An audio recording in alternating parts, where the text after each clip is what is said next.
Hello everyone, কেমন আছো? I hope সবাই ভালো আছে। চলো আরেকটা দিন শুরু করা যাক। তো সকাল সকাল উঠে আমি রেডি হয়ে নিয়েছি। আর রেডি হয়ে কোথায় যাবো জানো? সবাই অফিসে। সকাল সকাল চা তো নিয়ে নিয়েছি, চায়ের সাথে বিস্কুট না হলে কিন্তু বেশ ভালো লাগে না খেতে, তাই চায়ের সাথে দুটো বিস্কুট নিয়ে খেয়ে নিয়েছি। আর তারপর অফিসে চলে গেছি। অফিসে গিয়ে না এই গাছটায় দেখি কত পাতা ঝরে গেছে। পাতাগুলো নিয়ে টপের থেকে তুলে ফেলে দিয়েছি, আর টপটা একটু সুন্দর করে গুছিয়ে রেখেছি। তারপর তো দুপুরে লাঞ্চটা সেরে নিলাম। লাঞ্চে ছিল পরোটা আর আলুর দম, খেতে কিন্তু বেশ ভালো লাগছিল।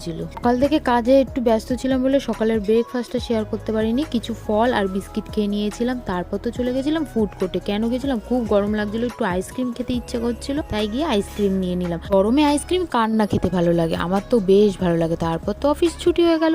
অফিস ছুটি হওয়ার পরে চলে গেলাম ট্রেন ধরতে। আর গিয়ে দেখি সূর্যটা বেশ ঝলমল করছে।